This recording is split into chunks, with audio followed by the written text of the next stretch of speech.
नमस्तेऽस्तु महामाये श्रीपीठे सुरपूजिते शङ्खचक्र गदाहस्ते महालक्ष्मी नमोऽस्तुते। नमस्ते गरुडारूढे कोलासुरभयङ्करी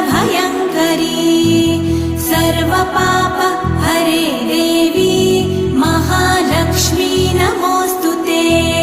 महादेव्यै च विद्महे विष्णुपत्न्यै च धीमहि तन्नो लक्ष्मी प्रचोदयात्।